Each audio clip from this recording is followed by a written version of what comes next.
Hello, welcome to this video. Once again, I'm in my basement practicing, playing some harmonica. And I often get the question, like, what do you practice every day? And are there things you still practice? And yes, there are. But to be really honest, most of the time these days, I kind of prepare for concerts, you know, practicing repertoire, practicing the songs I'm gonna play at a specific concert. And of course I play them as I should do them on the concert, and then I might also, you know, change the key, change the groove, change the time meter, etc. to really feel like I know the songs. And then I also listen to a lot of music these days to get inspired and to have a lot of music inside of me, because I think that the more you listen, the more everything just grows, especially for me, or at least for me. But there are some things that I often do, actually, I have noticed. And the first thing, or like the thing I almost always warm up with, is like doing a breathing pattern on the diatonic harmonica. And I have one in G here, and I think it was Joe Felisko that gave me these tips, like do a train imitation every day, and you will develop as a harmonica player. And I agree, totally. I do 5-minute sessions, and train, you know, is just blow and draw, 2 times in, 2 times out.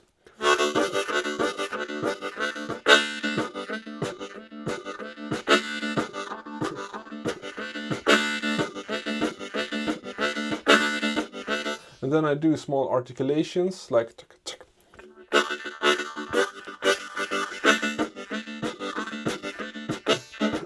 small syncopations.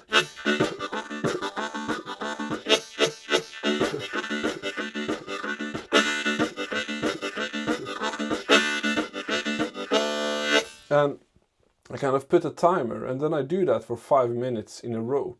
And sometimes, not all the time, but I often use a metronome. I sometimes use a metronome. And this is my old trusty metronome that I have dropped 250 times. So the power button is out. So I need to take a screwdriver and put it in. But then it clicks. And then I jam that train groove. 1, 2, 1, 2, 3.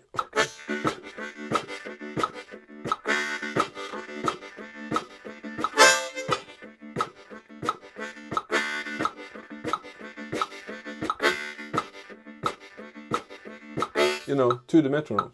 And sometimes I use a metronome, sometimes I don't. Maybe I should do it more. But, you know, 5 minutes non-stop playing, and it's so good for the harmonica muscles, for the airstream, for the blood flow, for the throat, everything. I kind of listen for my tone, for my sound, so I really sound good, so I don't sound that I sound uneven, or I want to sound like big, fluffy, and kind of grooving. And then of course I sometimes do it faster.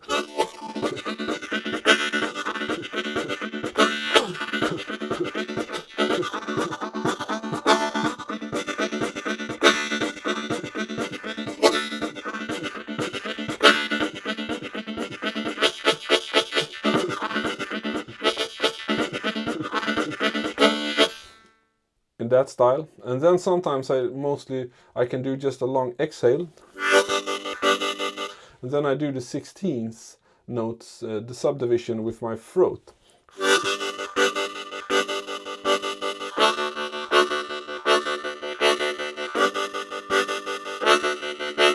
Sometimes adding an articulation with the tongue.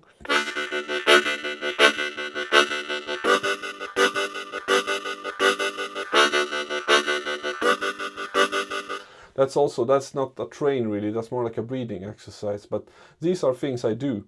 Sometimes I do them 5 minutes, sometimes I do them, you know, like 20 minutes, but only 5-minute sessions, so I don't do it 20 minutes in a row. I do it, you know, 5 minutes times 4 then. And sometimes that's all I do, and sometimes I just do 5 minutes of train, and then I feel like I have had my little harmonica moment that day.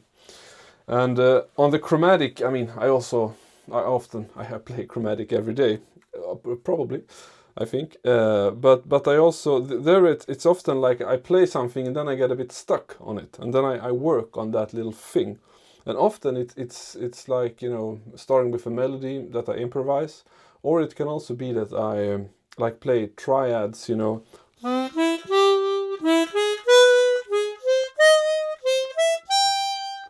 That's C major, E major, A flat major.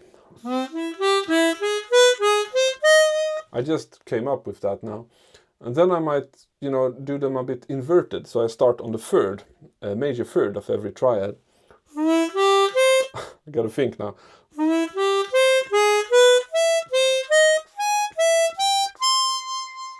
Okay, cool. And then I do that for a while.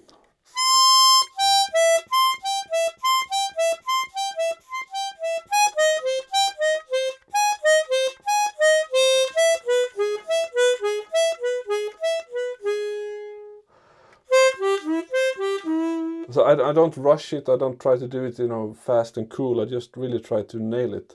And I didn't nail it really now, so I need to work on that. And maybe I like...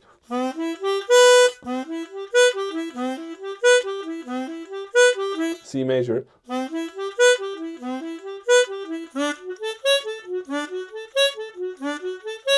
D major. E major.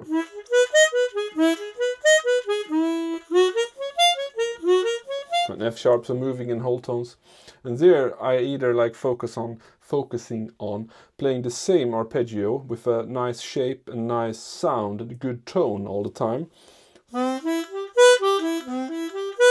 So every tone is even and clear, so it's not... I don't bend accidentally or hit a wrong note. I try to really play it like a machine.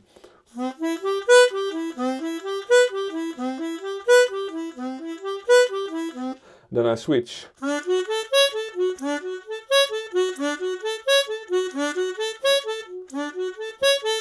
And I decide what key I'm going to, and I transpose it before I go there.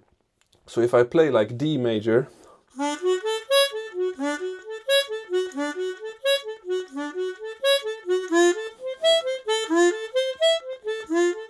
there I went to F major.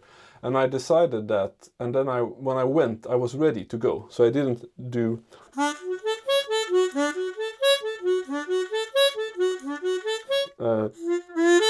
I didn't make a stop, I kind of went directly.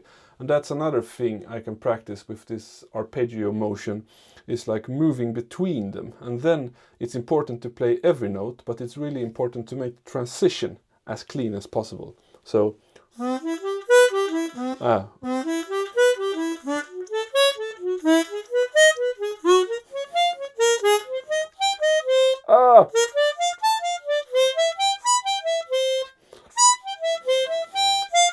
I gotta practice this now, or I'm just nervous, or excited.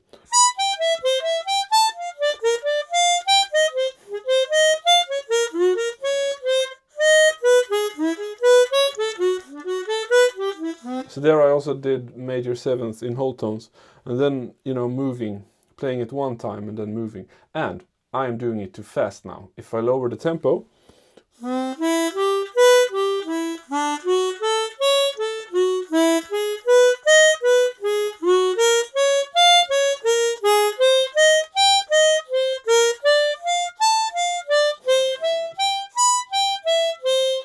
no problem. So Filip, slow that car down.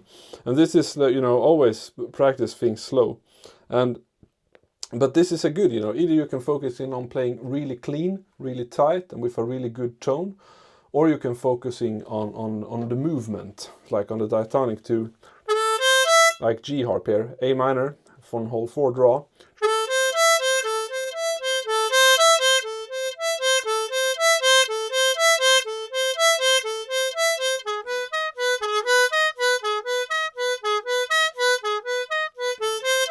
Going down a semitone to G sharp minor.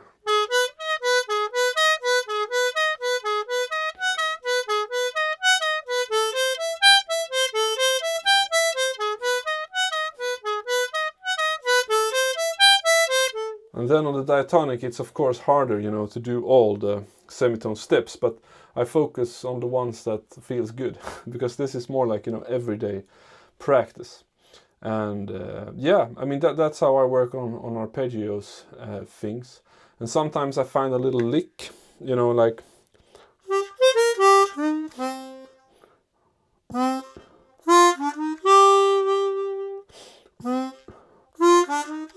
that's C minor. And then I put that down a semitone.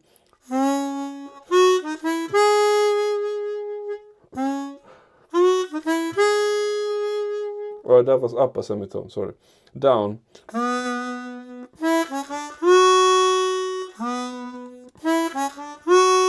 Down to B minor. Then maybe.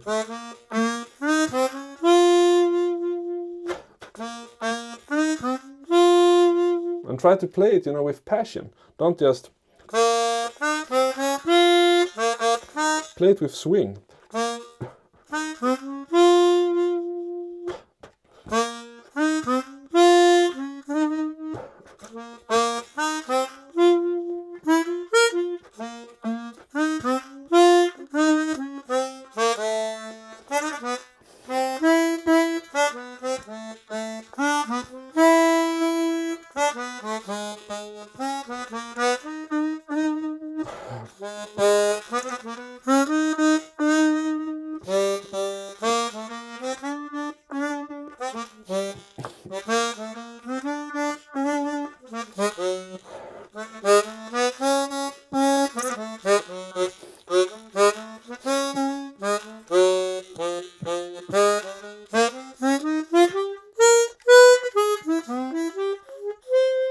So, you know, finding a small thing and then transposing it. And it's really good to do this instantly. It's hard, but it's really what I'm working on a lot, you know, to be able to move patterns and licks and stuff just with a flow, you know, as if I would have played guitar, where you can just move the hands. No, but I think you understand. It's like I don't want to stop the music because I have to transpose. I work a lot on instant transposing.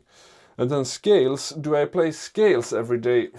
I don't know. I mean, not every day. I'm more an arpeggio guy. I have talked about that before, but of course that's a scale. That's a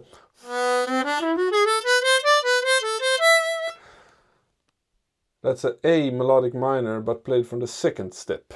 So it's B.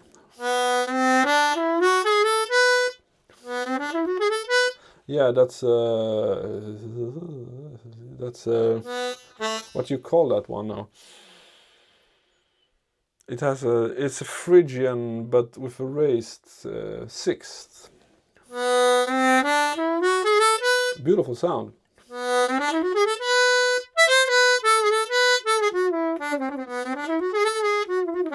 Because a normal Phrygian would have.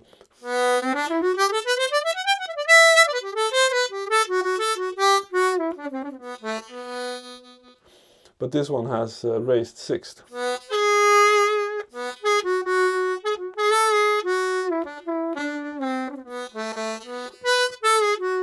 And that scale is the second step of A melodic minor. So in one way I'm practicing A melodic minor.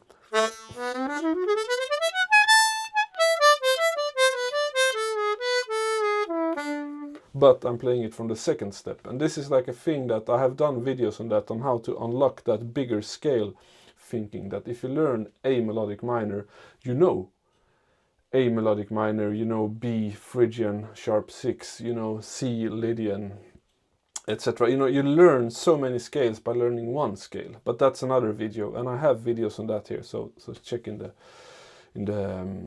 register. And but if I do scales, I like move it, you know, maybe transpose it a little bit up and down, not to all 12 keys, but I might do that one. And now I can do it. That's what's A minor, so third position on a G. Let's raise it a semitone. That's hard. That's 4-hole overblow is the root note. And I would not use that live, I think. But I could do it. But maybe transpose it to first position.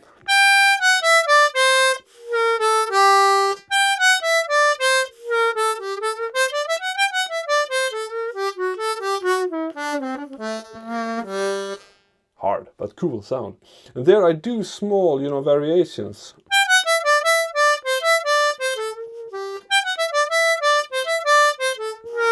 That's basically the scale. I go up again. What did I do now? Something like that. So I did a little third. And then that 4-hole over blow needs some work, but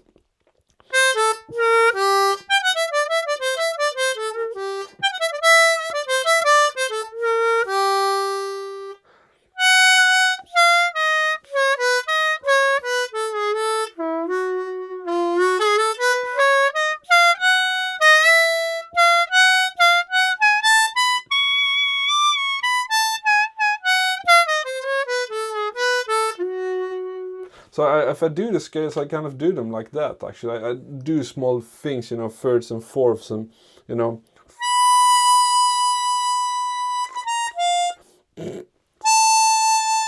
If I could do the same thing here, G.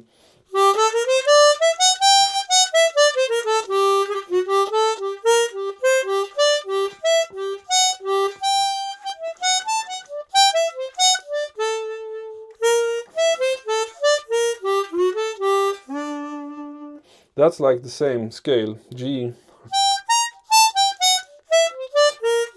That's G melodic minor. But with a little lick, you know. So root note.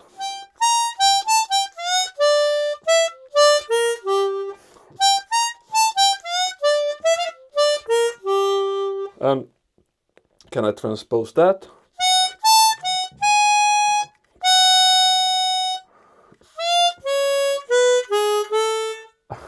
I'm so... my memory is so short today.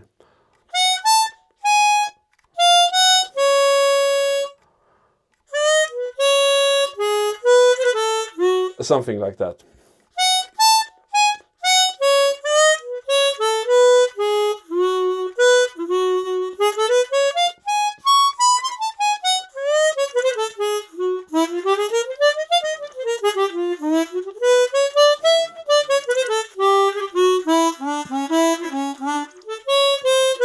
So yeah, I mean, this is how I do. I play around on scales, and I kind of don't take it too hard, actually, and I play with them and see what's there. But I had there is the animal. I had I know a period in my life where I did like scales, you know, all major scales in all keys, melodic minor in all keys, diminished in all keys. There are only 3, but yeah, and really, you know, doing it really structured, and that took 3 years every day.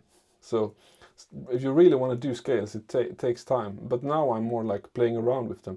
But I love doing it. I mean, it's so, practicing scales is like so beneficial for the language and for the sound and for the ears also. You know, you get better at transcribing and, you know, recognizing patterns and melodies and stuff. So doing scales is really good. I highly recommend it.